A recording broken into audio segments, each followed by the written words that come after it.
Hello, wonderful listeners, and welcome to the Longevity and Lifestyle podcast, where I invite pioneers and thought leaders in all things longevity and lifestyle to give us the strategies, tools, and practices to live better and help us reach our highest potential. Today's guest is Isabella Channing. Isabella is a childhood friend of mine and the founder of The Shack Yoga, based in beautiful Jose Ignacio in Uruguay. At the Shack Yoga, Isabella has created a welcoming space for people from all over the world to practice yoga, self-healing, and growth by empowering their senses of internal control. The Shack Yoga is a wellness refuge offering a variety of yoga, movement, and massage therapies designed to address stress and trauma and cultivate a balance of energies that promotes health and longevity. In this episode, we talk about her experience growing up between two cultures, the revelation that awakened her passion for yoga, the winding road to starting the Shack Yoga, the healing effects of yoga, and what you can do to promote a healthier and more positive lifestyle, and much more. Please enjoy. Good afternoon to you, Isabella, in beautiful Jose Ignacio in Uruguay. It's such a pleasure and honor to welcome you on the Longevity and Lifestyle podcast. We had a conversation the other day on a nostalgic note that we actually know each other since we were in kindergarten together at school in New York City, actually making you one of my oldest and dearest friends. So I'm so delighted, particularly, to connect on our new venture with this podcast. So a real welcome to you, Isabella, on the podcast. Claudia, it's so wonderful to be here. It's such a thrill to realize how long we have known each other and to be connecting so many years later on something that I'm so passionate about, and I know you are too. So thank you so much for having me. It's wonderful to be here. Such a pleasure. So we have so many exciting topics to cover. But first, I would love to ask you to describe for listeners who don't yet know the beautiful South American country of Uruguay and the stunning seaside town of Jose Ignacio, where you are now based. Can you describe it a bit to give people a feeling? Yeah. Well, Uruguay in general, and Jose Ignacio specifically, has the most massive sky you can imagine. There's something almost this sensation of being like the sky is more than 180 degrees. It's like you're in a snow globe or something. The sky is so massive. You can see the visual, landscape is so vast that everyone talks a lot about the sky because it's so present somehow in life. The light, the clouds, the colors of the sky. There's something kind of really special about the stars at night. It's very sort of primal elements in Uruguay. It's funny, the cuisine is also a little bit like this. The ocean, the land, the sky, it's sort of all of the elements are at play in their most simple and bare, raw form. Food is like that as well. There's not a lot of, in like you see in a lot of Central American countries, sort of like mixes of spices and flavors. Mm-hmm. No, it's, a potato with maybe a little bit of olive oil, maybe a little bit of salt, and that's it, cooked on fire. That's the best, it's because the quality is so great. In a funny way in terms of just the elements really at play. And you see that in the landscape, in the tapestry of countryside and oceans that just are expansive. I really think one of the last places in the world that has still really, really virgin beaches where, are just untouched lagoons and beaches and wetlands. And people speak a lot about this very powerful healing energy in Uruguay, and that you can feel it even just from arriving. I think the culture also accompanies this sort of very calm and serene, and I've just completely fallen in love, as you can imagine, now that I'm living here. And Jose Ignacio, specifically, to answer your question, used to be just a tiny little fisherman's peninsula on the Atlantic Ocean in Uruguay, and it has one little lighthouse. You used to have to take a boat from the mainland just across a little piece of water. And so I think it was in 1994 they first put the little bridge and the water and electricity in the 90s, mid to late 90s, where it came to this little village. And it was one of the few places that has a lighthouse in Uruguay. So it became sort of an important port, but a port meaning for fishermen families, just a real handful of them. And what makes it really so special is that you feel on this peninsula like you have water 360 degrees, because you have the bay on one side, the ocean on the other, and this very rocky, beautiful sort of cliffs, not, not very but steep. like dunes and dunes and rocks. Yeah. All around where you are. So it's about 6 blocks by 6 blocks. That's Jose Ignacio. So small. Wow. Then there are the outskirts. But Lovely. that's really it, with a little lighthouse. Then there was one little restaurant later on, and then little by little has become kind of this very, chic, cool place to be in South America. But it's really still maintains this very rustic, beautiful, romantic, and really incredibly physically beautiful place. So stunning. I had the pleasure when I was living in Buenos Aires to just spend a couple of days in Jose Ignacio. And this is, well over 10 years ago. And I can still visualize it there. And you're right, with the sky, it just seems so expansive. It's such a magical place. So beautiful. Thank you for elaborating on that. You discussed the culinary hub or the gourmet eating there and the specialists. Maybe you can talk a little bit more about the unbelievably, you can even say popular. I mean, you have Francis Malman, who's also based there, that Uruguay, many people I don't think are aware of, as such a culinary hub, not just for South America, but internationally as well. Can you talk a bit about that? Yes. Well, Francis Malman really pioneered and also brought to the forefront a style of cooking that has been sort of really native to the whole Rio de la Plata, so we have Argentina and Uruguay is sort of in Rio de la Plata, and culturally they cook on an open fire grill. And so just in that, the element of fire becomes sort of a main player in the composition of the meals. And there's a whole culture of sitting around and, starting the fire, and the fire has to be lit because then the wood has to turn, you have to cook with the, and so it's really, it takes time. It's not quick cooking. And once they have the fire at this perfect place, then you just become creative at putting things on the grill. And they are, in that purest kind of way, it's really just a play with fire and the ingredient. And what's also so lovely about Uruguay is that the ingredients are so wonderful. The fish is pure, and so you have just white fish, and then again, they don't like lots of sauces. There's maybe that little chimichurri, but it's always a little bit, and it's on the side. But they don't have elaborate sauces. They think it really just takes away from the sort of the soul of the food, whatever it is, whether it's a carrot or a piece of meat or whatever. And Francis Malman really took that really to the next level, and took that as almost this like spiritual way of connecting with your surroundings by bringing the fire and the ingredients, and then making these delicious, elaborate, very creative meals that way. So from that, it's become, in Jose Ignacio had really one of the first restaurants that a lot of the people who worked with him at that restaurant now are the owners of the various restaurants in the area, started their own things. And there's all these wonderful stories about having worked with him. And so you have wonderful chefs who are doing really special things, who are in the area, and also Uruguayan chefs or Argentinian chefs who have worked with him, who are now all over with top restaurants in New York, LA, London. So some of the spotlight has come onto this style of cooking, and it's nice to really feel where it originated from, which is here, which is just that, again, back to the elements, the fire, the potato, the air, the sky, and then that becomes this moment of eating that you see. So it sounds really like paradise. You've found the right spot on the planet, for sure. Can you tell us about the origins of the name The Shack, which became The Shack Yoga, and your lifelong connection to the sea and natural wood as well? Of course. I love that question, Claudia. Yeah.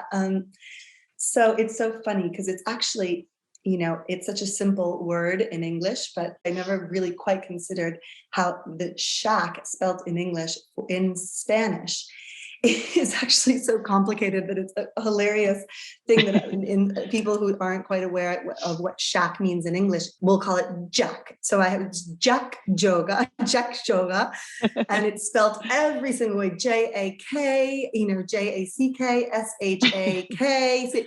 So it's hilarious how seemingly really such a simple concept in the word has become a hilarious little twist, and I've gotten every idea how it's written possible. But the origins is actually wonderful because it's a very meaningful one to me. And basically, to make it, not an endless story, I was born by an American father and a Uruguayan mother. I was born and raised in New York, and I would come down to Uruguay speaking Spanish with my mother, every year to visit her vast family in Uruguay. So I have really kind of always felt like I came from two worlds, so to speak, and two cultures. And my father was a lover of wood and trees, and he was a sculptor. A lot, he was always had this split way of being in business, venture capitalist, but also really his heart was in art and being an artist. So as soon as he could, early on in his career, he started to buy up small plots of land north of the highway in Long Island in Bridgehampton. And little by little, he acquired really failed potato crops, at the time, that were just pieces of land that people didn't really put a lot of value to at the time, and he loved the raw. He loved that it had nothing, and it was rustic and raw, and it was some potato crops, and then these woods, these big, expansive woods. And for a long time, he even had, I think, a little trailer or a tiny little, sort of house that he put together literally with sticks just to be on the land, because it was so inspiring to him. And then the first thing he built was a studio, and then a house that was attached to the studio, to his art studio. So it wasn't the other way around. Priorities. Like, build the studio and then add a little house, alongside. And his deep passion for nature, and he would carve immense, you probably remember, Claudia, from years and years ago. Beautiful. He would uproot trees from the ground, all of this in Bridgehampton, and he would be inspired by the root structures, and he would carve these elaborate, beasts and women's bodies, and he would sort of see things in these branches and trees. And so he, would work in these very large scale pieces of art. When he first acquired the land, the only thing that was built on the property at the time when he bought it was this very old, it was sort of like a bunker in the middle of the woods that, from what I understand, it was actually an ammunition shed to take trees down. So they would that was the old way to fell trees. They would, instead of an axe, they had this little ammunition that would help sort of clear areas in the trees. So it was a little bunk in the middle of the woods where I guess it was an ammunition shed. And what it did was that it had these walls, and I guess to protect from the explosion of ammunition, but these walls that were maybe, 2 feet thick. And on the outside it was sort of this oxidized metal. And it was this very kind of, you would come up, you'd be walking in the middle of nature, nothing around. And all of a sudden you come up to this very kind of, almost, it could be spooky, but it was really kind of this incredible little place that my father, being a lover of wood, with a friend of his, cleared it out, cleaned it up, and added a tiny little attachment to it and made it this beautiful little house. It was like this tiny little refuge that had a tiny kitchen that was all very, quaintly made, a bedroom, little windows he put through, even a sliding glass door. So this funky, he kept, the oxidized metal and the really thick, the contrast. Everything. Yeah. But it had this incredibly charming shack. And we called it at home, we called it the shack. And so, as my sister and I would go, every weekend, every summer, every moment that we weren't at school, we would be there. And our favorite thing to do was to go visit the shack, take these long walks out to the shack. And it was a really interesting thing. If I ever think about sort of maybe my first mystical experiences, it really can be in those woods, going to the shack and having sort of the awe of being in a place that was far away from civilization at the time. It's so funny, here we are talking about Long Island, but in my little brain, of course, especially in comparison to Manhattan, right? So especially, yeah. And also to how it is now, because, sure. There's a lot of it still intact, but really at the time, we didn't have neighbors. It was really a different place, the Hamptons, much calmer in the 80s. Much calmer. Yeah, I remember. Very much. Yeah. So we would take these walks out to the shack, and it was really just our little mystical haven. And then, of course, as I got older, I even spent summers living in the shack, and it was really my place in the world. I mean, I would travel, I would go to school, I would do this and that. And then if you ask me, where do you feel the most comfortable? Where do you feel the most happy or free or grounded or at home? It would be at the shack. There was just this fantasy aspect of it, but at the same time, a really grounding thing about the shack. And anyway, long story short, the shack started after years and years. There was a little bit of decay in the walls, and we were trying to figure out a way to salvage it. And we tried to lift up, this was the most hilarious thing, and the nostalgia that we had for it. A little corner of the property had to be sold, and it was right where the shack was. And it was a really horribly sad thing that we didn't want to happen, but really because of the shack. So we tried with a friend who had this certain special tractor to lift up the shack from its foundation and try to move it to a different part of the property.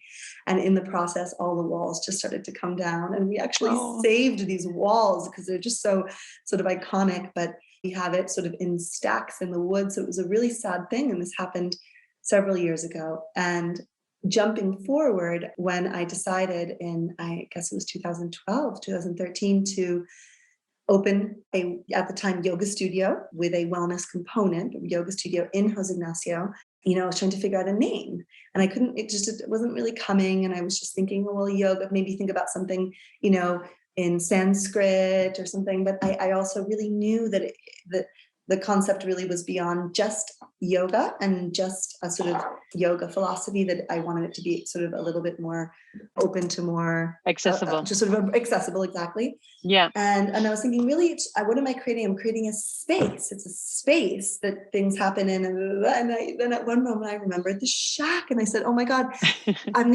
bringing the shack back, from, like the phoenix rising from the ashes.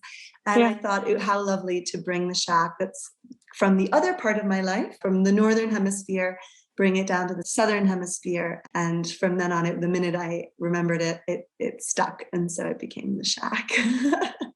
Yeah. I love that story. It's so beautiful. Tell me about the time you arrived in Montevideo, the capital of Uruguay, with 25 yoga mats. Oh my gosh. Well, that was funny. It's like you could look at it as the low point or the high point of the process. But yes, oh God, I had yoga mats stuffed in every crevice of, as many suitcases as I could possibly bring down on one flight. I had a moment, in my late 20s where I think a lot of people can probably relate to this, where you have a turning point in your life, a crossroads rather, where certain cycles of the work, a relationship, a thing had ended, and that it wasn't as obvious immediately what the next thing was. And those are actually such wonderful moments, I think, because it forced me to pause, and thank God that I did, because I think if I hadn't, I would have so quickly continued with a similar version of what I had been doing, because that seems like the rat race. Exactly, where it was, and it was all right there, and I was already living in it, so it was accessible. The other thing wasn't very clear at all. There wasn't really a path. But I gave myself a moment to say, okay, before I go in, which I know I can, to another job, to another thing, and to sort of continue, I'm going to just take a little moment, almost like a sabbatical, few months of just.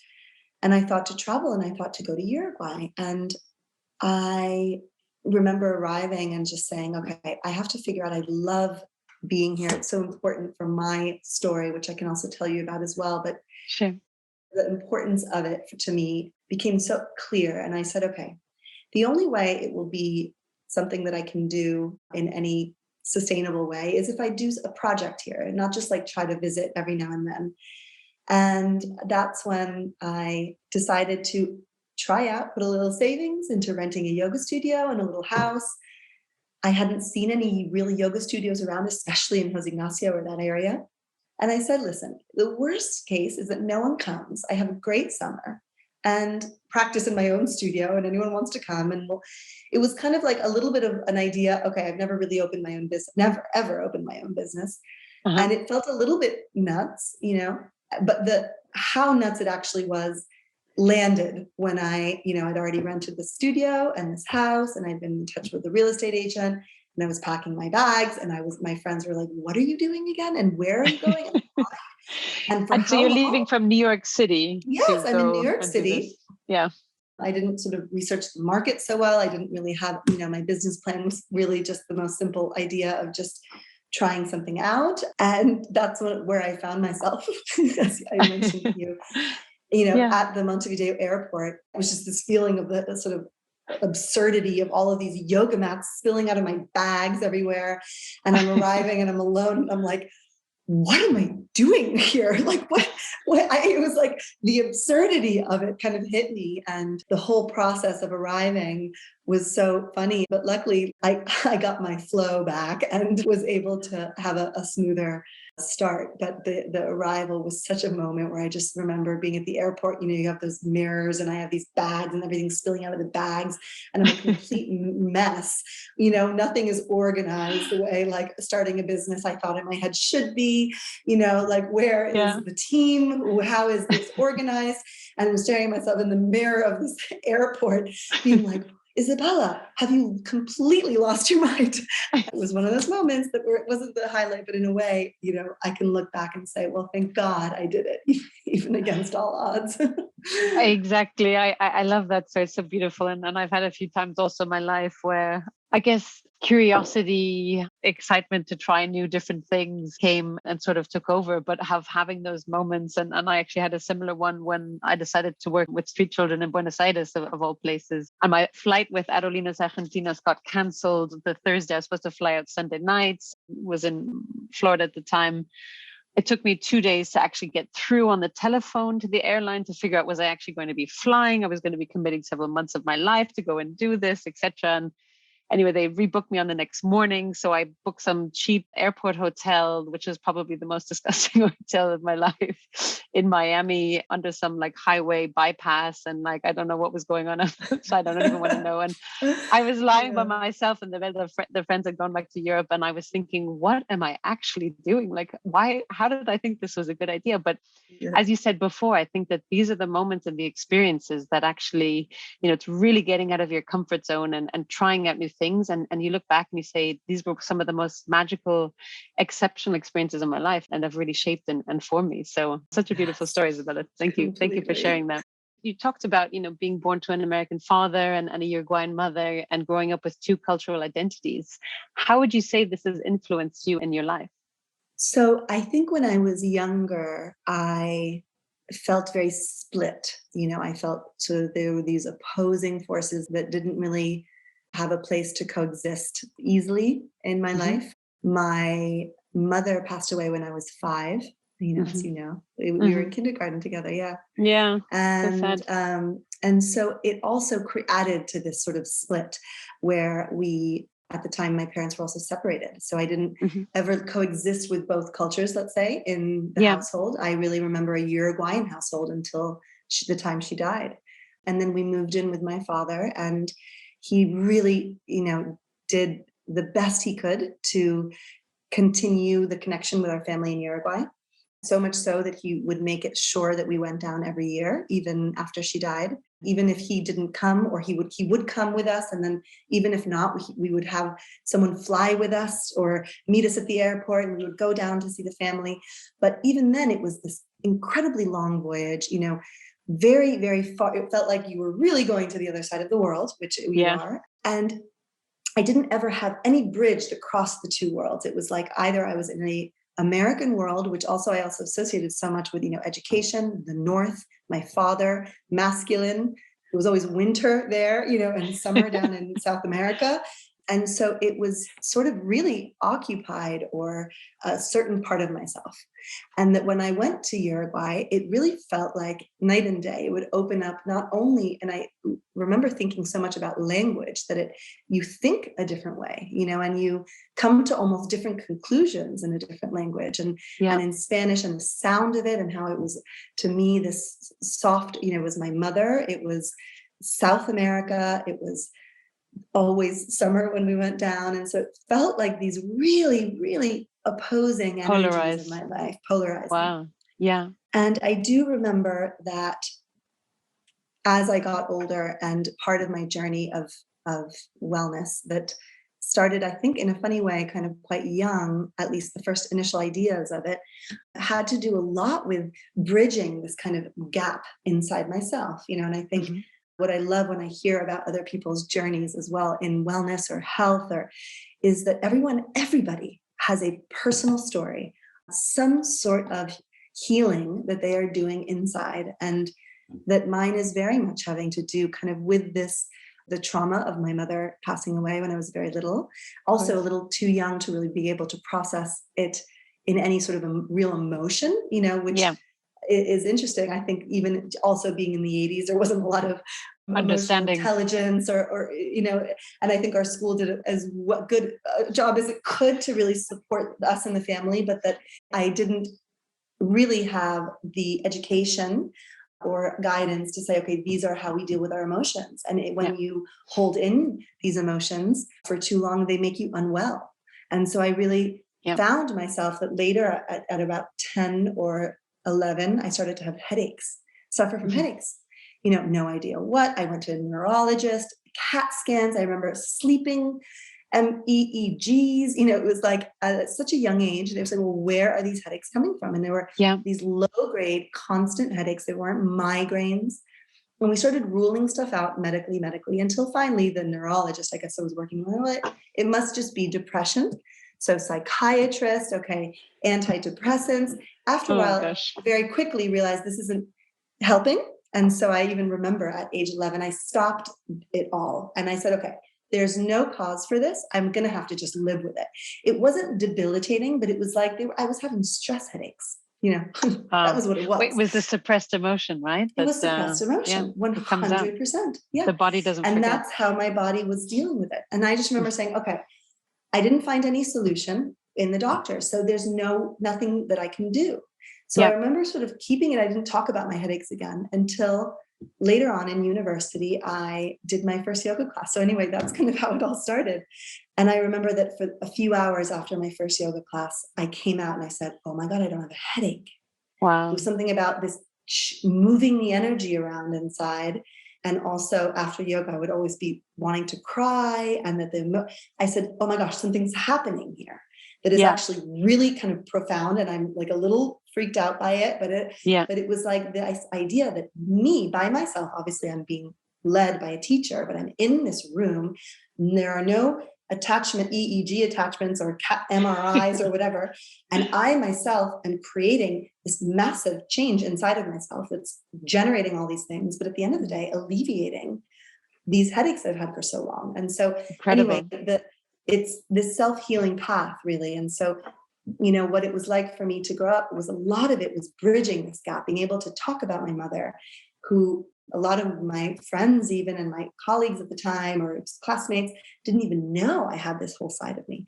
So to say, how do I bridge it, sort of become an integrated whole human being and to be able to live with these two energies almost, or these two cultures, these two things that are very present in me and in a sense sort of heal them inside myself. And so it is very relevant in a way to my path. Beautiful. You touched on a bit your first experience with yoga, and maybe was that how it started you down the path to found the Shack Yoga? And maybe you can talk a little bit more about your revelation you had after that first class.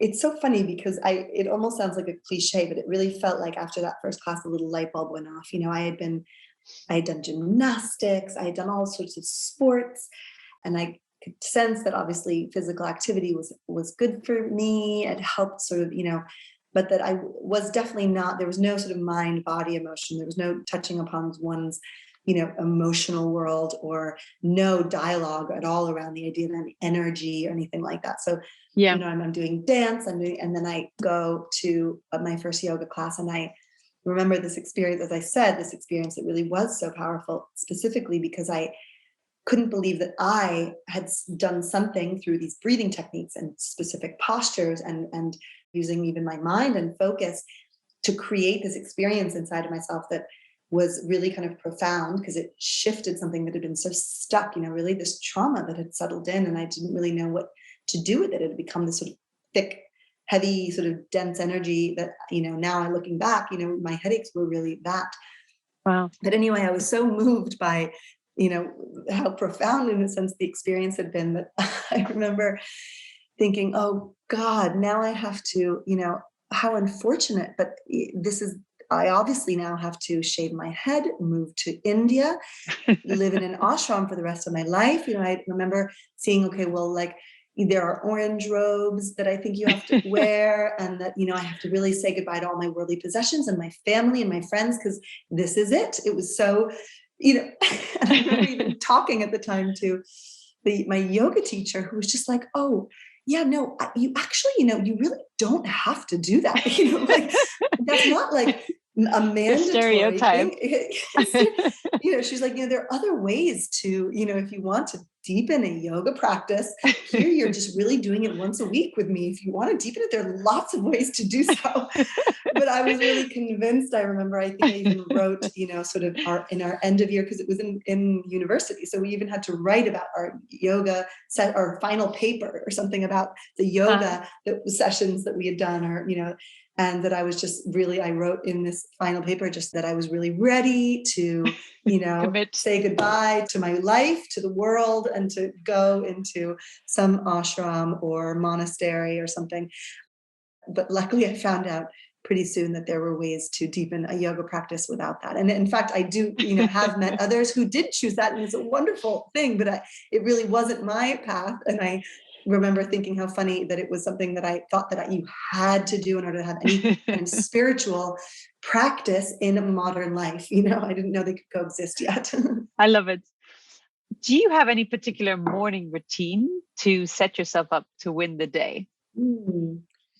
That's a nice one. Yeah, I do seated meditation, and I do 10 minutes. So 10 minutes. I remember thinking, God, I should be doing more than 10 minutes. 10 is really for beginners. But I have found that for me right now, at least, raising 2 little kids and running the wellness center, that if I, add more, or I make it too hefty of a goal in the morning, that it either won't happen, or I won't really have a winning, as you said, to have a winning day.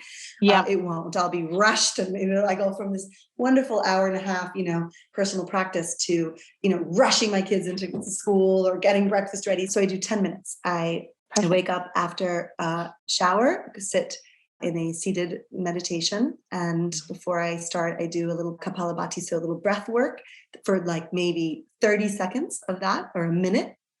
And then it's 10 minutes on everyone says they're wonderful apps, and I actually haven't used one yet, sort of Insight Timer and all these things. But I just use my little Crystal Bells timer, 10 minutes already set. And I have my meditation cushion, which really makes such a difference. And I just sit in a little space I created in my bedroom, and I do 10 minutes. 10 minutes is really just try to quiet down and slow down and clean out almost all of the static or noise or any sort of buildup from, mental energy that just lodges in throughout the night. Even. Sure. And sometimes if I have a little more time, I can add another 5 minutes to it, which is really sort of manifesting or visualizing and really creating in sort of mental imprint what either I want my day to look like, or sometimes I'll even have sort of love-based emotion words that I'll use to create an intention for a period of time that I'm in. So it can even last for, 3 months or this month or 6 months, that I'm really cultivating, whether it's clarity or, confidence or ease or gratitude, or, I'll find words that are resonating with something that I feel like I'm really ready to generate more of in my life. And so I'll just put a lot of energy, energy follows thought. So I'll just try to really put my mind into good use, so it's like clean it out and then focus it, as really we get to choose our thoughts. And so spend, even if it's just a minute after the meditation, to say, okay, what quality of thoughts do I want to have? How do I want to guide my thoughts? So that my day can follow that. And so that sort of usually is some sort of intention setting for either the day, as I said, or the moment of time that I'm in.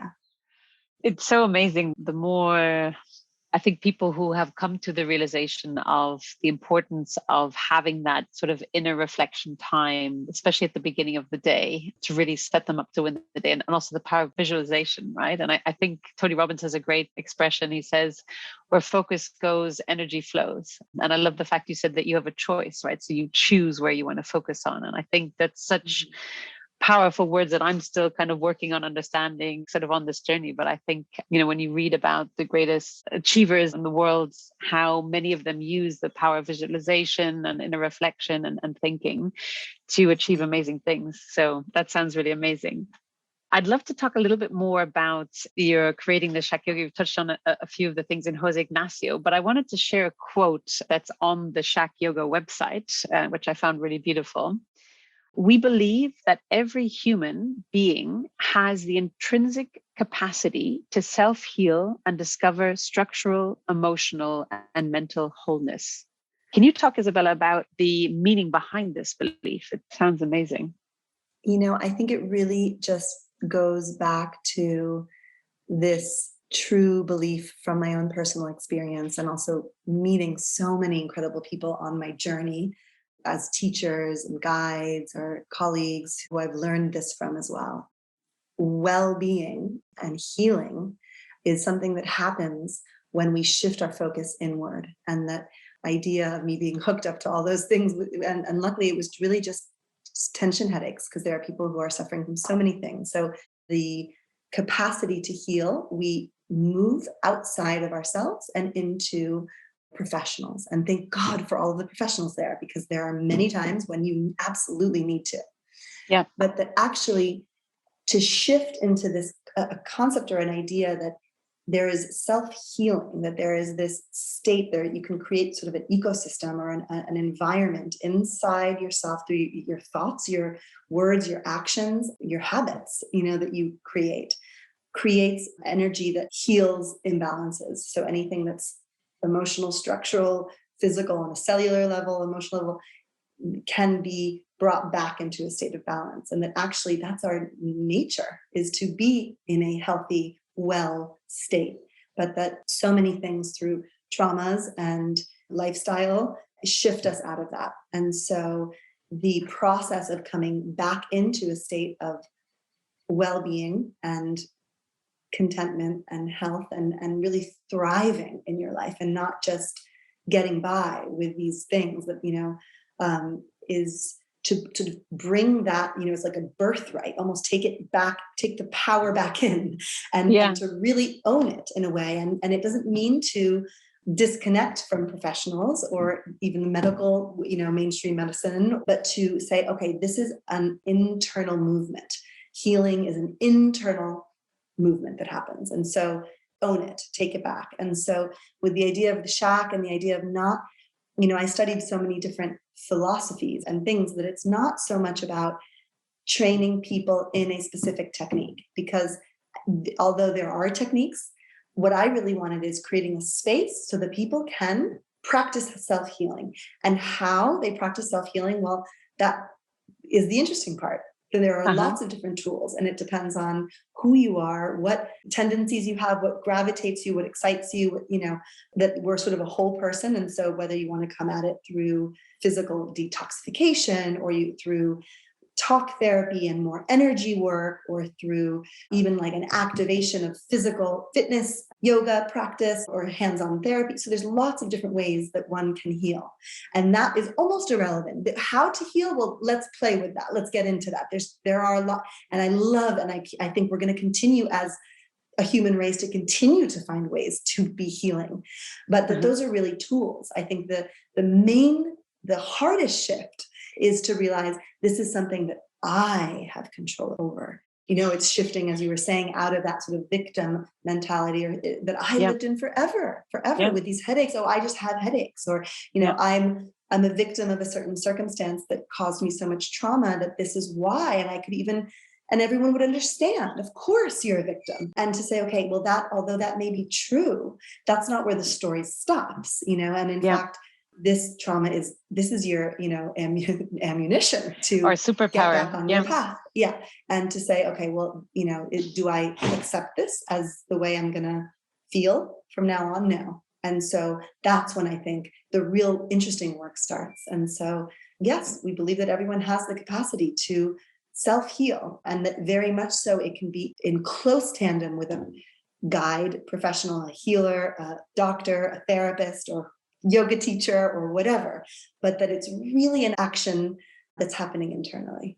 inside Oh, yourself. beautiful. So yeah, taking the first step and from this powerless to actually realizing how powerful we each are, and to, I guess, you create that space, right, and empower people to realize that they can actually take back control of maybe a lot of ailments that they might have, and how to fix that through different ways. And I mean, you mentioned at different points, but I mean, to focus specifically on yoga, and you said there's different philosophies and different practices, but just concretely at the Shack Yoga, do you mix up the different types of teachings? You said, people from every walk of life. Can you kind of take us through a day of, and the clients that come in and things you see? Maybe you can walk through a day so we can get a feel of what you do. Sure. So I guess the broader scope of that would be that we sort of see people who come in as being that human beings are also either in a state of activation, purification, or rest. And that those are almost the things that the energies that people are needing. So sometimes you see people who are really needing to activate, to move. Movement is activation, really primarily, to activate their bodies, which is such an important thing to be doing. We're creatures that are meant to move. And so a lot of times these imbalances or illnesses or things that come up are really from a lack of movement. Quite simply. Office jobs, I guess, as well. Office right? jobs, yeah. Sitting for hours. Forever.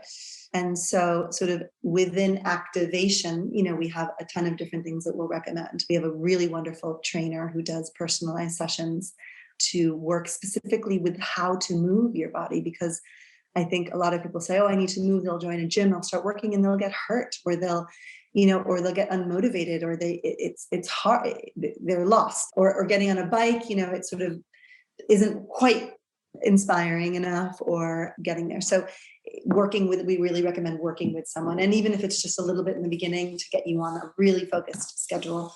Then there are the yoga classes that are more dynamic, the vinyasa kind of more flow yoga classes that we also very much recommend. And then activation can also be, activating through sweat, sort of sweat therapies, and that also helps to activate. It's funny, the activation, purification, and rest are sort of the energies that we see kind of are created in nature. And it's interesting because even in yoga philosophy, the way that they see, like, all the energies in the universe are directed either by, it's either birth, death, or preservation. So it's kind of like the idea of creation, destruction, and maintenance, kind of the idea of activation, purification, and then rest. The three deities in yoga philosophy represent these energies that are constantly at play in the universe. And so we're always in touch with these energies inside of ourselves. And I think that there are times when we need more one than the other, almost on a therapeutic level. At the Shack, we sort of help guide people to say, do you need to be moving more? And so with activation, we'll bring up, as I said, we'll organize someone with more active-based classes. And then if someone's really needing to detox, and really everybody needs all of them, but sometimes there needs to be more of a focus. Purification one is more pronounced. Really, exactly. So we'll even have purification will be a lot of like body work that's, maybe lymphatic drainage, a lot more of the sweating, elimination. It's about just eliminating. Some more gentle, maybe yoga and physical activity, because it's really just a state more of detoxification that someone's needing. And so we'll arrange different sessions and classes and things. And then rest is really when someone is just, there's this feeling of, it takes a lot to either activate and purify. And so the rest is sort of finding, that's really where we should be at. So we activate, we purify, and also different cycles of the day, this is also happening. But the resting state is almost like that's when we are maybe in balance as well. And the body can just be in a state of calm, where you're not really needing, it's almost between the exhale and the inhale. It's this sort of moment of calm.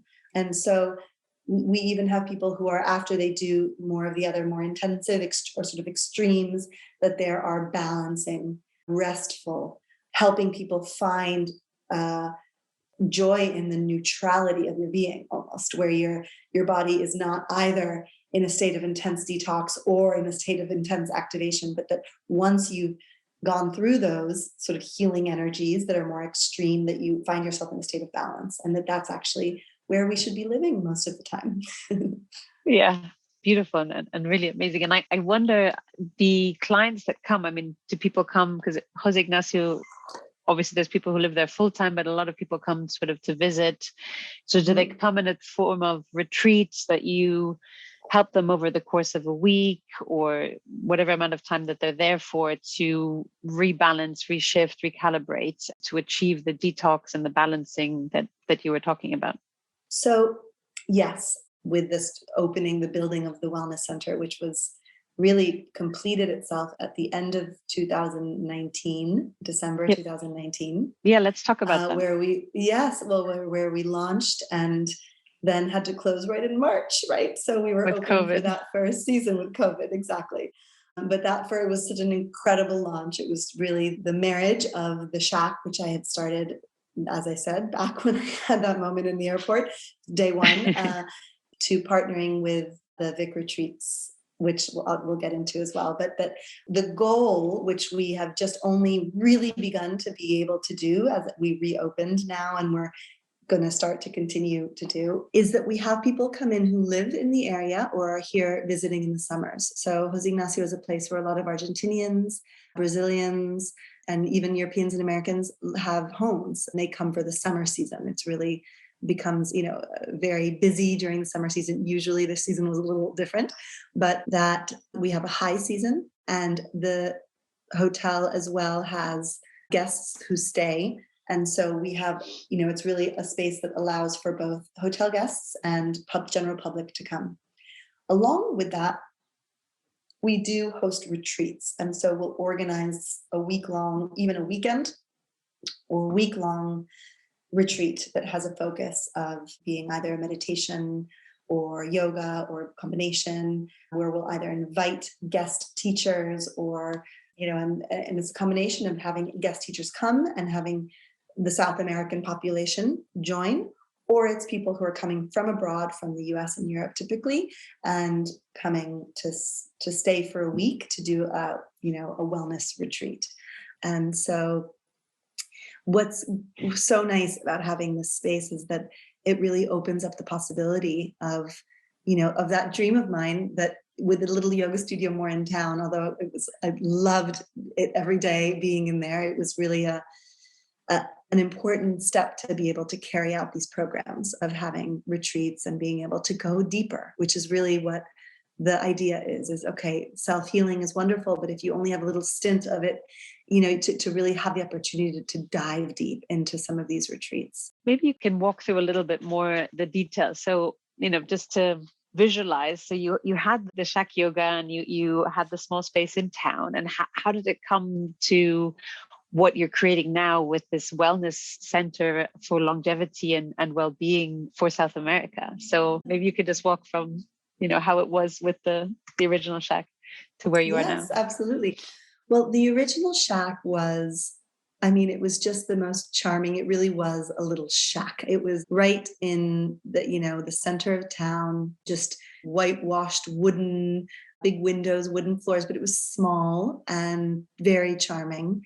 And it was exactly perfect for those first few years. I immediately, and what was amazing was that I arrived, there was like a little sprucing up and laying out the mats. And it was like, that's all it needed. It was so perfect as it was, just that sort of rustic, that again, sort of Jose Ignacio Uruguay, rustic simplicity, that you didn't need to do any elaborate sort of wallpapering or reconstructing. It was all very, the simpler the better, whitewashed, kind of beachy, wonderful vibe to it. So, I was lucky because there really weren't other studios around, and that people who were coming, who had been coming and who were beginning to come more and more to Jose Ignacio and Punta del Este being about 40 minutes away from Jose Ignacio. So, close enough that, and the whole area becoming sort of more and more popular as a vacation place in the area, that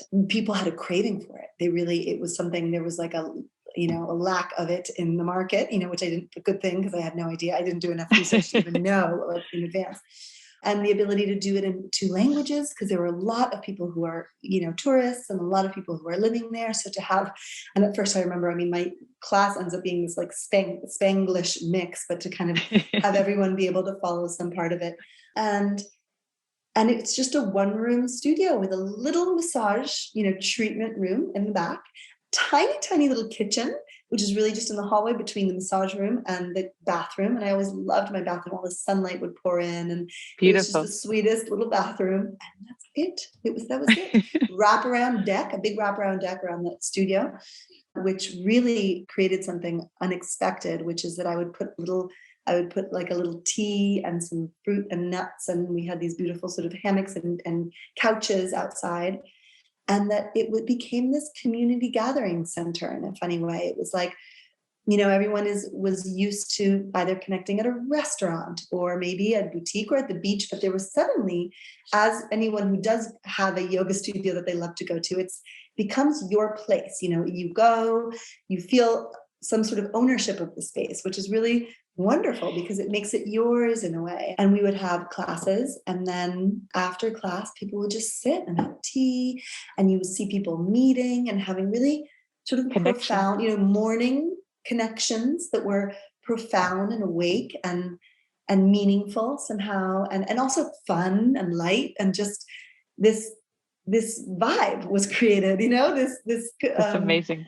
And that really was so much fun to see that, that people were doing really hard work, and then they were able to come out of class and spend time and then walk down to the beach. And the people would say, wow, this 20% of my vacation that was based on yoga or wellness or the therapy that I did just made my entire vacation so much more rich and full. I was able to enjoy my family. I was able to really take in this beautiful place we're in, and that it really supported people that, and a lot of these very high functioning people who work really hard, and the rest of the year it's their one time to be with their family, and it's hard to make the switch. So you're in a beautiful place, you have a great house, or you're here, and how to actually, stop, pause. And that's what it was. The shack was like, you've arrived, you arrived. So you're in the present there was moment. Be in the present and connect. And that it was just how simple and how powerful that can be, that we should be doing it every day, but even if it's every year, really powerfully to say, okay, this is my time to really connect, and then to stay in the present and to have a different type of holiday where you will have fun and you will go out and you'll do all these activities, but that something about it will have this awareness and this slowing down, and that you're reminded to enjoy and make eye contact, and that all of the feedback was that it was so important to people to do this. And it was really it was a gift that they were giving themselves. That was this charming little studio. We would pack everybody in, in the old days now, pre-COVID, pack everyone in, mat to mat, and have these great classes. We'd had 4 classes a day. I basically almost taught all of them. We had a couple other teachers, but it was like really high energy, really fun. But I started to feel after a little while that the space was very funky. It was very sweet, but the floorboards would lift up. I'd have to keep nailing them down. It would rain sometimes in certain parts of the studio. And I was also the size became limiting because I would have retreats, back-to-back retreats in a little room, and Wow. It was just I'd have to find another space for my daily classes, and it was just I was bursting at the seams after a while and feeling really limited, and a lot of my energy was just on like the little space rather than the things that were really interesting to me. So at one moment I thought, okay, I really need to find the next incarnation of the shack, essentially, in Jose Ignacio. And it was clear that it was working and that people were wanting it, and I was loving the process of it, but it felt like, okay, next step. And that's when Alex and Carrie Vik, who are the owners of Vik Retreats in Uruguay, a boutique hotel chain. Uh-huh. They also have hotels in Chile and in Italy, but that Interestingly, Alex Vik also his mother was Uruguayan. So we actually, when we first met, we come from the Northern Hemisphere, but we had mothers who were Uruguayan, and they started a beautiful hotel group that is Estancia Vik, Playa Vik, and Bahia Vik. So 3 really gorgeous hotels. Beautiful. I'll link them in the show notes as well for people to take a look. Yeah, great, good. And they were some of my best students. I mean, they'd come to every class. And what I love is that so many people would say, this is the only time of year that I even practice yoga, but it was like this sort of gifts that they would give themselves. Like maybe they did other sports or other activities, but then they'd come to Jose Ignacio and everyone would do yoga. It was just like, okay, everyone goes and we do yoga. And thanks to you. I mean, you brought it there, right? It was, no, exactly. So they were I think it was a simultaneous moment where I'm looking to kind of expand the space that I'm working out of. And they wanted to incorporate wellness more prominently into the forefront of the experience of staying at the hotels. They have a wonderful artistic element to all of the hotels. It's very interesting. You can read more about that, but that they really wanted to, capture the beauty of being in Uruguay, and that the experience of staying in the hotel would allow for a focused wellness. And so basically that was it. It was, this combination of where I was wanting something, that I could expand into. And so we built and designed a freestanding wellness center that is located on the Bahia Vik property, which is on the water. And it was a dream come true. I mean, it was to be able to, being so confined with that small studio, and spending maybe, 6 years, I guess, envisioning, if I only had, a little extra space to do this or to do that, or to have a simultaneous class or to do a retreat.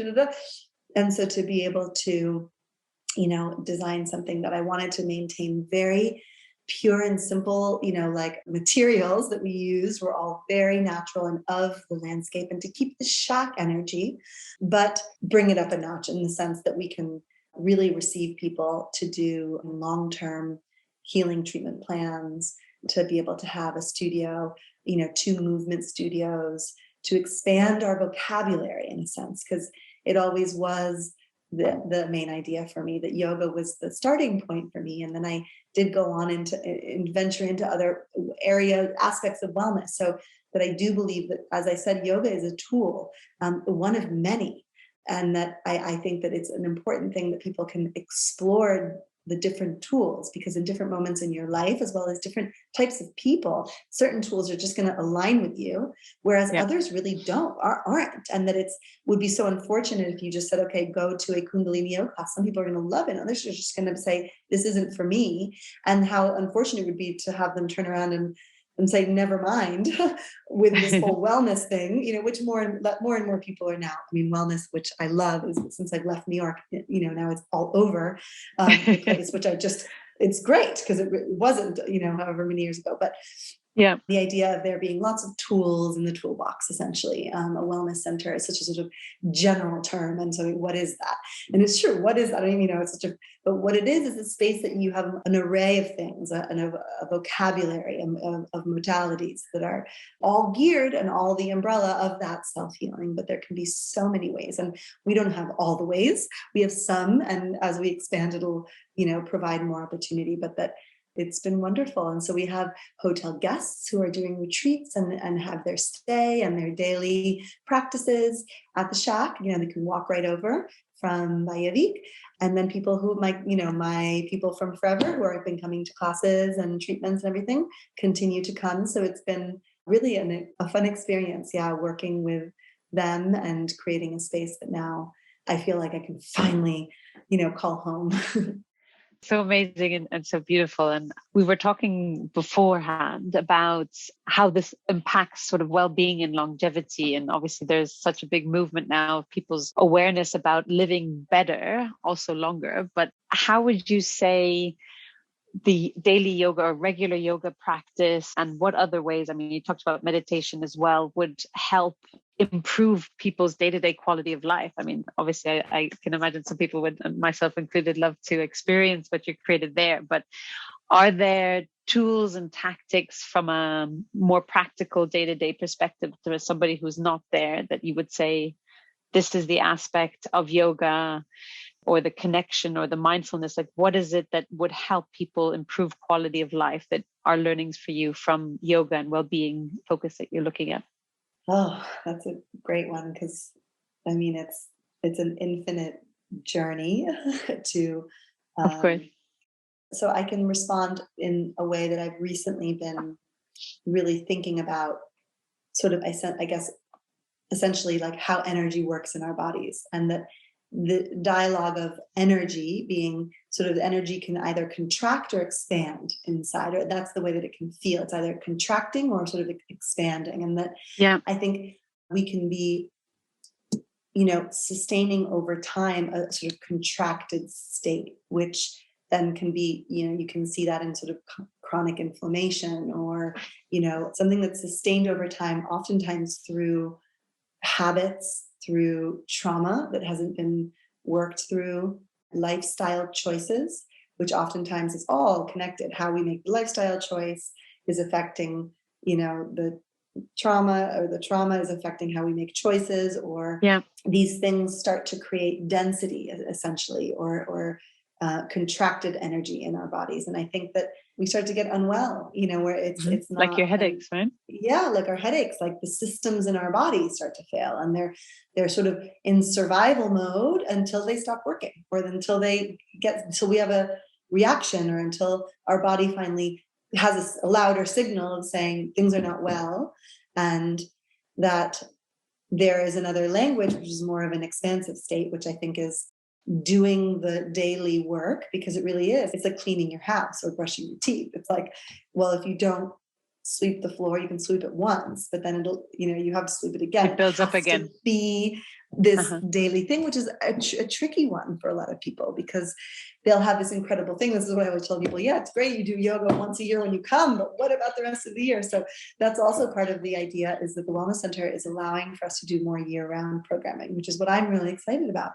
There's a lot to do in the off season. The healing doesn't stop.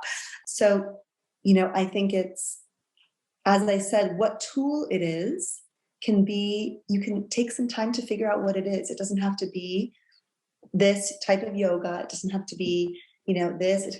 It can be, affirmations. It can be meditation. It can be yoga. It can be even fitness, because fitness, I think we're bringing, what I liked about having the fitness aspect, at first it felt a little bit out of my comfort zone, but I realized you can make fitness as conscious movement. Okay, absolutely, that's super powerful. And so bringing something in that becomes a part of the way that you live your life. And so the choices that you make in your day are going to affect how you are long term. And that, we have heard this so much, but somehow it really is powerful to incorporate it, actually, because what you're doing is that you're constantly regenerating your energy, and you're constantly letting go of things you need to let go of that are impeding your path somehow.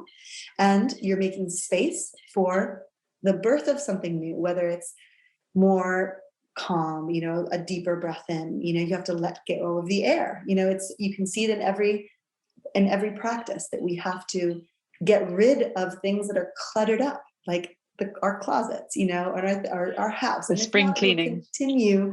And then soon it'll be moldy and it'll affect the foundation of your house. But if you keep it clean, the foundation will stay clean. So it's preventative medicine. And I just love how sort of low tech, low cost it is. It's just so basic sometimes, but it is so challenging to make it a lifestyle choice, that it's not just, something you do from here and there, but it's actually a sustainable practice of whatever sort, and that you come back to it. And I think, just to close on that, is that I even found, and I think that why it's so hard for people is because oftentimes it's not a very pleasurable experience at first. When you sit down and you're told to close your eyes and take a deep breath, a lot of times it's like we're bombarded with how much is going on in our head, and the stress right under the surface. But we're layers. And so the stress or the anxiety or the discomfort, I mean, I just remember sitting in meditation, you can't move, you're uncomfortable. All you want to do is stop doing that and move and do something else. And so the first initial sensation of discomfort for a lot of these sort of really important healing daily simple things are what dissuade people from continuing.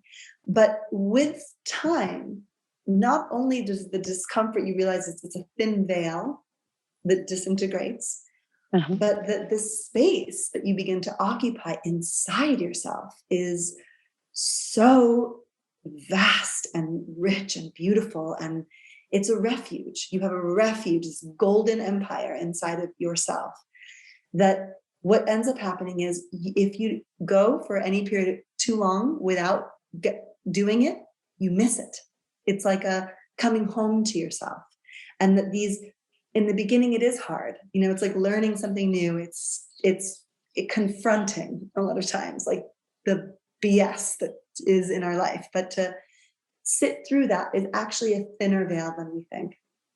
And then when we move through, that it is such an enjoyable experience. And that is what I also want it to be, is that this shouldn't be so hard. And it is hard. And we do confront a lot of really challenging things, but that the joy and the fun and the freedom and how even wild and sexy and cool this can be, because you're moving past just the first level of like frustration or the discipline or the boredom, or that there's so many other things to do. It's just, there's a lot of resistance around it.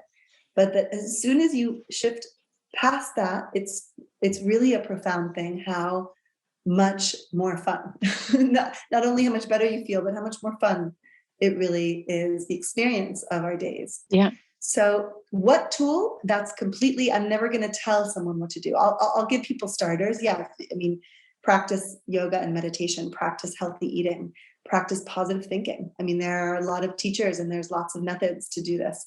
Grab something and stick with it. It's going to be hard. You're not going to like it, but that's irrelevant almost, how you feel about it in the beginning. Don't base anything on that. It's just a practice you move through, and then talk to me in 6 months after doing it. And then you'll say, okay, there's been a real shift. That sounds so amazing, and such an experience for people to go through and to push through the pain barrier, I guess, to enjoy what's at the other side. Really, really profound. And you were speaking about clearing out things, and I think a question for you, in the last 5 years, what have you become better at saying no to, be it distractions, invitations, and what new realizations and or approaches helped?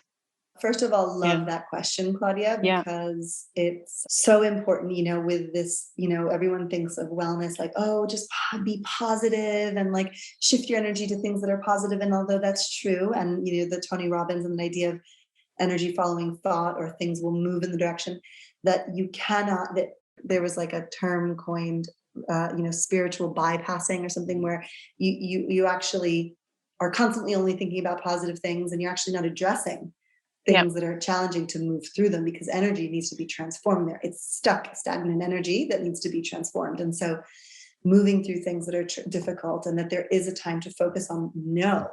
And what do we not want to carry with us? What is that healing samurai sword cutting through? There has to be that kind of almost fierceness, I think, at some moment in our healing process where we say, I've had enough. And what's great is that you really have to be fed up. It has to get strong enough for someone to say, I'm fed up. Because if it's too gentle, mediocre, the discomfort, we're fine living with a mediocre life, with these low-grade tension headaches, totally used to it at this point. In fact, I wouldn't even recognize myself without them, so really, we'd rather hold on to something we know, even if it sucks, than kind of like be shot out into the unknown. Who knows what's going to happen? So the breakthrough. So I think that there is this very powerful healing process at one moment that we have to continue coming back to, but is this, what do we say no to? I even have, I think, go more into, I think in the beginning, talking about sort of the elimination diet, or that idea of like, don't think about all the things that you're cutting out of your diet. Think about the things that you're just going to add in. Because a lot of people it immediately creates a lot of stress, sadness, longing. They hate it. They don't want to do it. Like, oh, wait, but I love those things. I have to say goodbye to them. And they get stuck on all the things that they can't eat. When really it's like, don't put your energy there. Think about all the things that you can. So I also do believe that there is this let the light flow in and it'll clear out the darkness. But there has to be and I think I'm very much still working on this. What are areas that are sucking out my energy somehow, where I get, and it can be, you know, it's reading, becoming sort of, and in my yoga classes, I even sort of invite people to be like, enter into an energetic dialogue with yourself, you know, like learn how to have an energetic dialogue with, you know, understanding, comprehension of what's going on with you. And so it's like mental, emotional, physical, it's all actually kind of blurred together. So bring that into saying, okay, what's happening to my energy? What happened after I spoke, I connected with this, or turned on the news, or I had this type of conversation, or I used these words in this sequence? Something happened to my energy. And I actually use those words in that sequence a lot. So what's happening there? And so I think that's always step one, energetic dialogue, to realize, oh, wow, look what I'm doing. And oftentimes without quite being so conscious of it. And how can I stop that? So it's actually pausing and eliminating and shifting into another direction. And so by choosing your thoughts, we get to have a conscious breath, and we can have a conscious mind. And it can also be, those two things can also be unconscious, which is kind of really cool. So we're breathing. Thank God breath can be unconscious. We don't have to think about it every single time we do it. But then what happens when your breath does become conscious? And then what happens when you're thinking all the time, your mind, you're thinking about this, you're thinking about this, your mind is just this wild animal inside. Yeah. And that actually also, but we have the capacity to stop and choose our thoughts. And how one thought, I always love this one, you know, more than even food you put in your body, one single thought has the capacity to change the chemistry in your body so quickly and so drastically. Like it's a chemical cascade that reaches all your organs, all your soft tissue, so choose your thoughts and feel really empowered to do that. And when you're choosing a thought, you're saying no to another one. There's a process of interrupting that we have to get really good at. So our natural tendencies tend to be ones that are not good for us.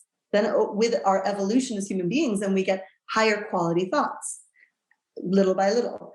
But at first you have to say, you have to pause and you have to interrupt, and you're literally, and it takes time, where you stop and you say no, and you have to change your mind. And then it becomes easier to the point where, you know, that little neural pathway, I guess, dissolves or something. It doesn't, but that then you are now have a new mental construct with new chemicals that are being released in your body and a new outlook on your life.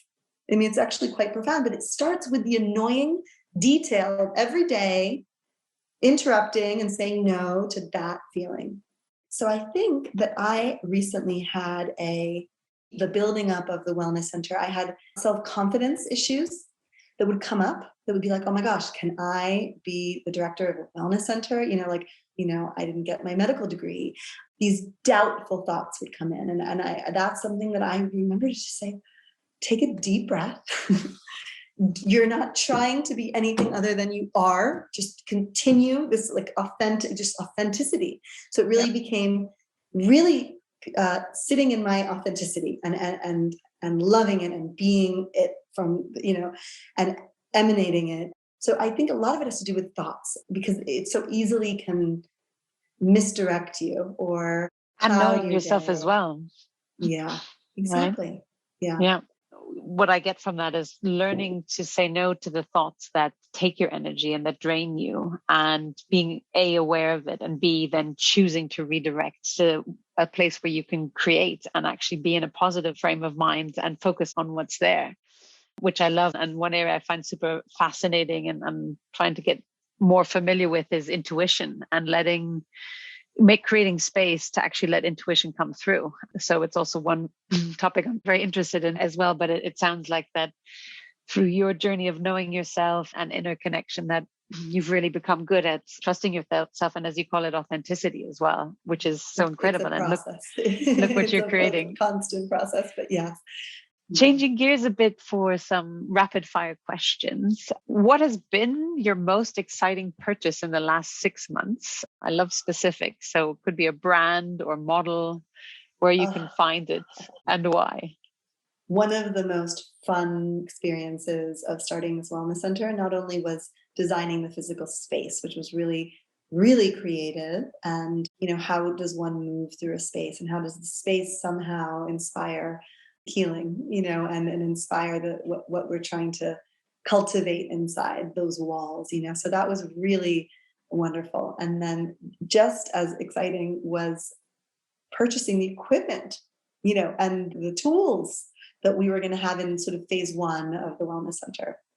And this is where I was reaching out a lot to friends in the wellness world and did a lot of research, because I'm really, at the end of the day, on a tiny little coastal town like Uruguay, the center South of the America. latest trends. And so, whereas I was living in Manhattan, where I did feel quite confident about knowing the latest trends of all the wellness things, I was a total wellness junkie and all the products and all the brands and all. Yeah. I sort of realized that my shift towards this, living in the countryside on the coast, and it was more about the tuition and making the space for all of that, but that I want to have a wellness center that has, because there really are some wonderful gadgets out there. Yeah. And so I'm a fan of them. Yes. And I would say that 2 of the most exciting things that I purchased were a infrared sauna. And I did so much research, because I just had to, I like all of the different brands that are making infrared saunas, all the, customer reviews, and learning about it. Because I even honestly don't even have that much experience in them, because I've been in Uruguay, I remember. So it was actually kind of a funny thing. Yeah. Where steam rooms and saunas. I mean, even living in New York, the bathhouses and stuff I would use all the time, and I loved, and I would do them. But infrared was really kind of more, on the later end of the spectrum. So I ended up using Clearlight, the company Clearlight infrared saunas. Yeah, if I'm not mistaken. CLEAR. Yeah, Clearlight. I think it's all one word, which we have been so thrilled with. It's just amazing. It's like this beautiful cedar interior, and it has beautiful speakers, and there's even chromotherapy. So you have different lights that are coming on you, and then the infrared panels are really good. And can you explain for people who might not know the benefit of infrared light, why an infrared sauna? What is it for? Yeah, so infrared light rays penetrate much deeper into the physical body than light rays. And so the penetration in through the muscle, through the skin, and through, and I can't remember how many millimeters it is, but it's quite a lot deeper into the body. And the infrared rays are extremely healing. It's like rapid cellular repair when it's on the body. And so having direct infrared light on the skin is incredibly healing. It just, immune system is, wow, even down to physical muscular issues, but it's deep immune health. Along with sweating, what sweating does, sweat therapy essentially is just eliminating a tremendous amount of toxins and waste that the body produces. And the skin's your biggest organ, right? And the skin is the largest organ. And so it's like taking a shower from the inside out, and really eliminating and letting go. And so it's that double, it's really double. It's sweating, but sweating with infrared rays, which also what it does is that it heats the body more than the air. So in a regular sauna, it heats the air. There are, regular heaters that heat the air so much so that then the body sweat. But actually, the body never reaches the temperature to sweat as deeply as it can with infrared. And it also doesn't create such hot air that it's really uncomfortable to be in. It even burns your nose. Burns the nose, yeah. So the infrared is a much nicer quality. It's a nicer quality heat in the sense you can really tell the difference in the heat. And we actually have a regular sauna as well. We have a regular dry sauna, and we have the infrared sauna, which we have in one of our treatment rooms, along with the soaking tub, which we like to do. So you have sort of a private room, because we really recommend being, fully nude in the infrared sauna to get the most impact of the infrared rays. And so we'll align it, we'll put like healing flowers and herbs in a soaking tub. So you can have sort of a space to just be with yourself, to soak, with lots of salts we'll put in perhaps, or depending on what someone's wanting, and then do the infrared in the same room. And also, moving on to the question, my second favorite thing that I purchased was a BioMat. Because it's infrared. It's infrared rays, but it's through amethyst crystals. So it keeps the amethyst crystals, and it's a mat, and it's kind of like all of the fervor in the wellness world from what I learned and now have been able to experience. What's wonderful about it is this comfortable mat that rolls up, and along the mat inside there are these amethyst crystals. You hook up the BioMat in, so you plug it into the wall. Electricity.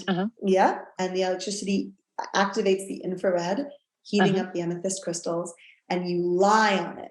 The other thing that infrared rays does, and the BioMat being so close up to your body, is that your electromagnetic radiation, field, is completely cleaned, and so we have so much. We're on cell phones. I mean, cell phones, everyone. Wi-Fi, cell towers, and that we really have a lot. We're holding on. There's almost like the cleansing has to happen on the electromagnetic level as well. And then you don't even realize why you're feeling so much lighter or so much more easeful, and that there's a lot of that that's being cleaned out as well. And so the BioMat, what's nice about it, it's also like a warming pad. So it's not hot, it's just warm, it's comfortable. Yeah. You have a little temperature regulator. So if you actually do want it to be hot, you can. And they have them also for office chairs, like in the shape of office chairs. And they have them to put over your mattress. And so you can literally be sleeping, which I think the thing about it being plugged in always made me a little feel strange about it, but people do, because you have that all night long. It's a hyper healing energy that comes from the BioMat, and it's super relaxing. And so sometimes we'll even do like a healing session, a hands-on healing session of, some sort of massage or something over the BioMat. So you get, oh my gosh, like double, triple layers of that sounds incredible. Yeah. Oh, that sounds really, really wonderful. So 2 very, very great purchases there. Has a failure or apparent failure set you up for later success? And do you have a favorite failure of yours? Oh, that's a good one. I, for a long time, really was down on myself for, I started 2 career paths, or rather educational paths, that I decided to not continue. And although they were very conscious choices at the time, they weren't without their, dose of guilt looking back. I started pre-med to think about doing med school, which luckily really I think was not more than 1 or even 2 semesters, and then psychology.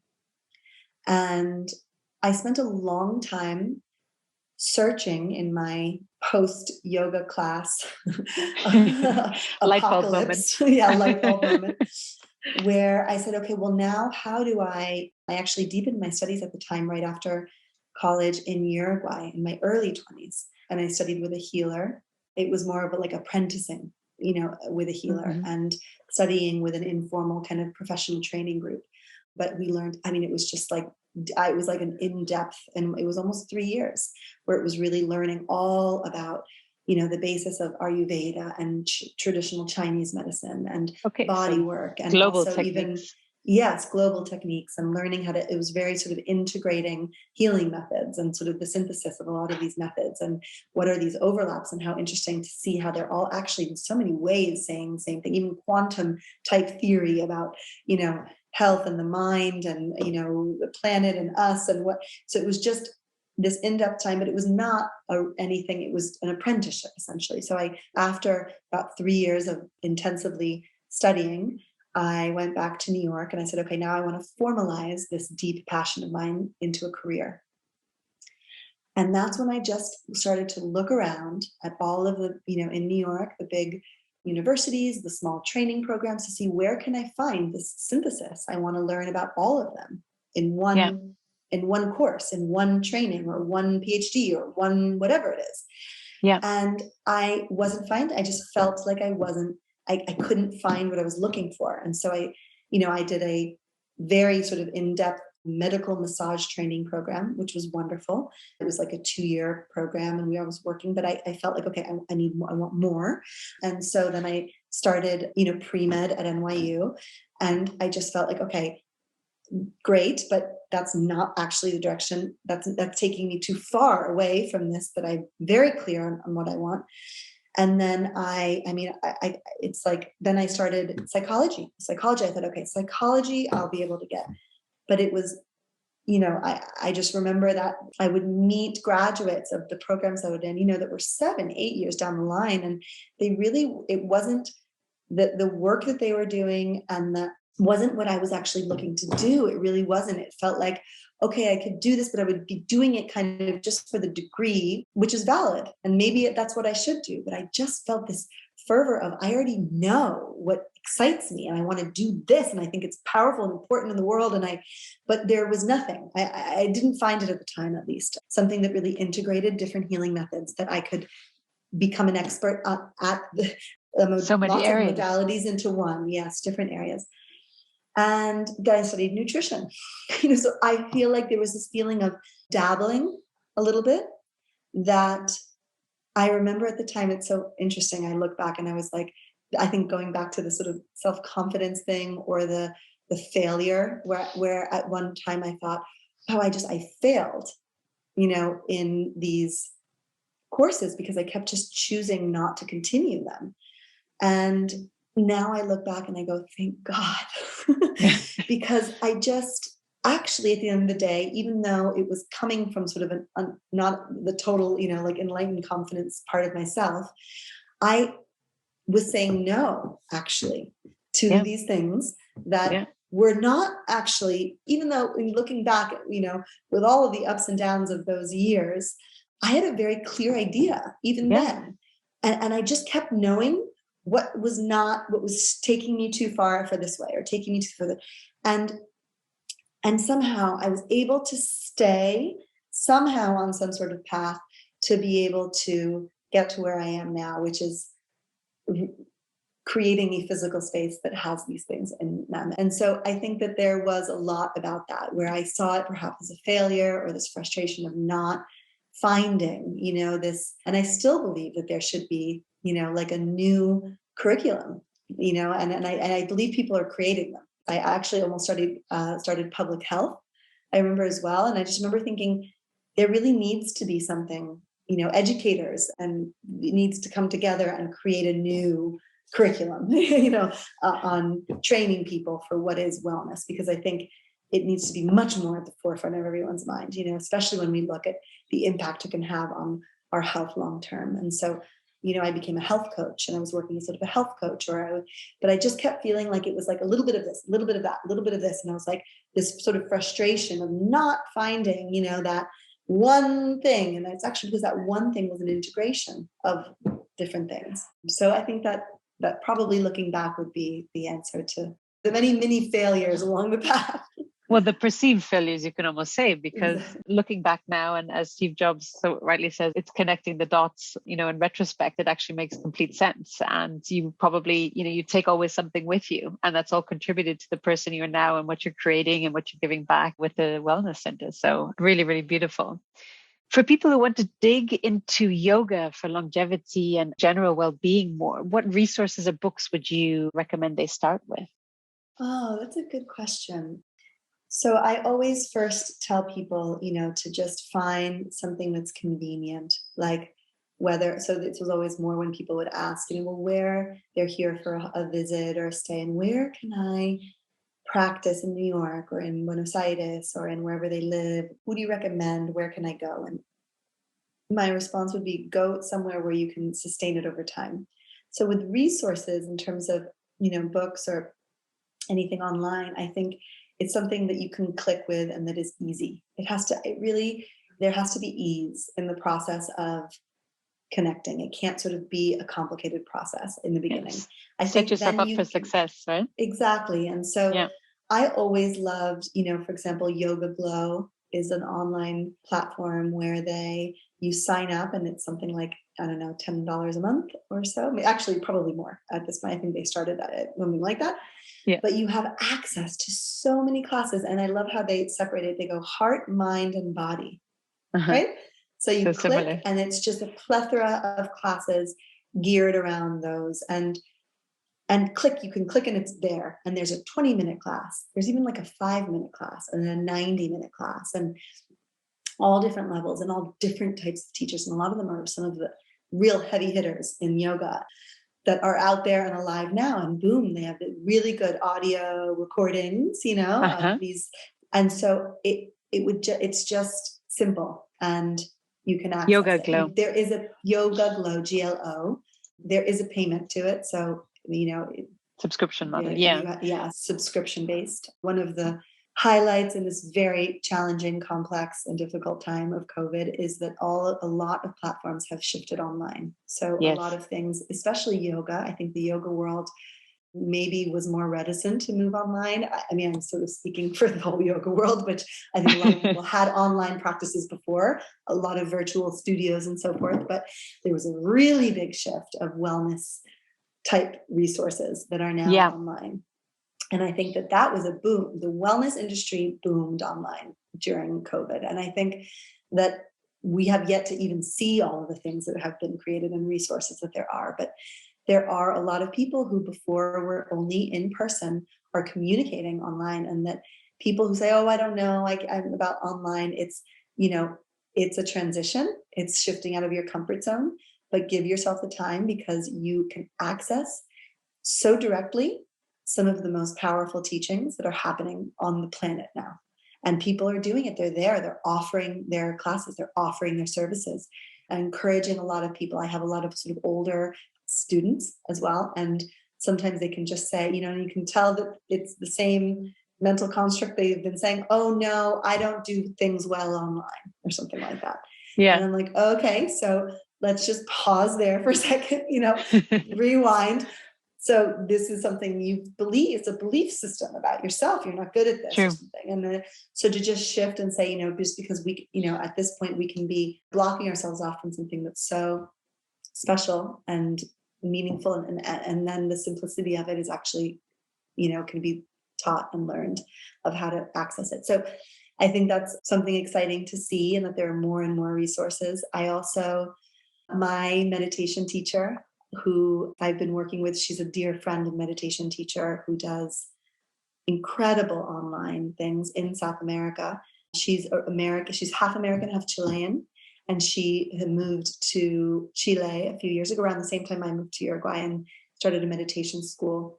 And she's from a lineage of, her guru in India, and she's devoted her life to service. So she's just, a ball of sunshine and love. And she's teaching online classes and meditations and spiritual coaching. And she has wonderful also mini, daily meditations that she does. Her name is Sri Devi. You can also put that there. And sure, I'll put it in the show notes. Sri SHRI? SHREE.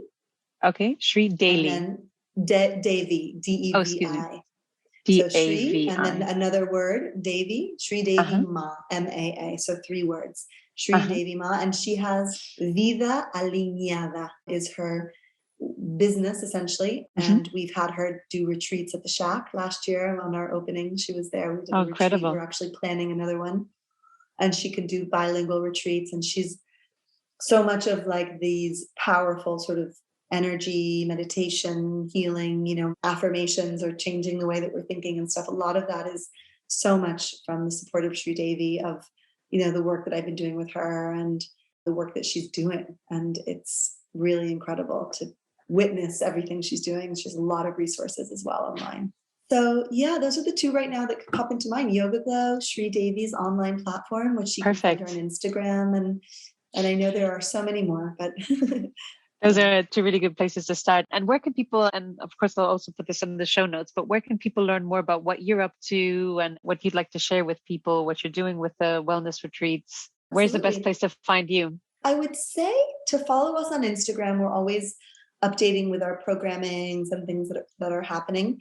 It's the Shack Yoga altogether.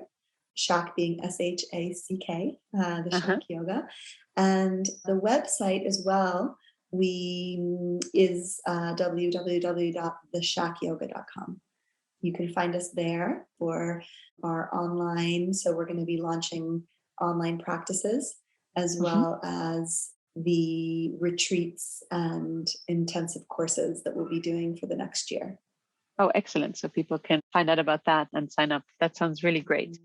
As a closing comment, and this has been really wonderful conversation touching on so many inspiring and amazing parts. Do you have a final ask or recommendation or next step suggestion, whatever it might be, for my audience? Any parting thoughts or message?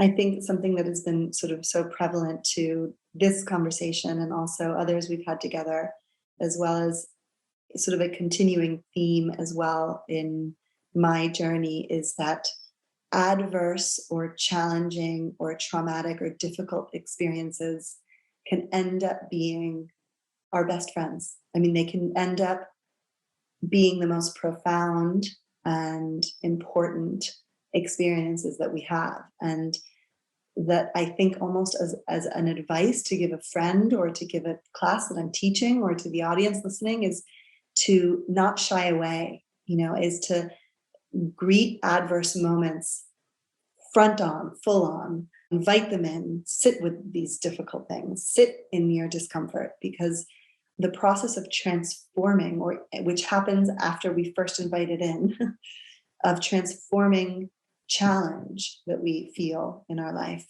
is what ends up deepening the purpose of our journey, and that we begin to cultivate so much of who we are, why we're here, what this self-knowledge, it happens through the process of moving through these challenging or difficult things that can happen in our life.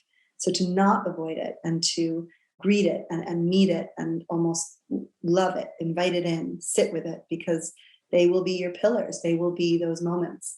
And they are what will allow you to evolve essentially as a human being. And so I just, I try to even remind my young girls and myself, and something challenging is happening, this can be an amazing moment. Just right now, it's going to feel so hard, and to just bring it in, let the tidal waves come in and whatever it has to offer. And that moving through this moment will end up providing so much meaning to your life, essentially. So I think those might be my parting words. Isabella, thank you so much. This has been so wonderful and inspiring for myself and for listeners on their journey to longevity and lifestyle. So thank you so much for joining the podcast. It was a real pleasure speaking with you. Claudia, it's so inspiring to see what you're doing, that so many people can reach these conversations, such important human conversations about this, such an important subject. And I just love what you're doing and so excited to see more. And thank you so much for having me as a part of it.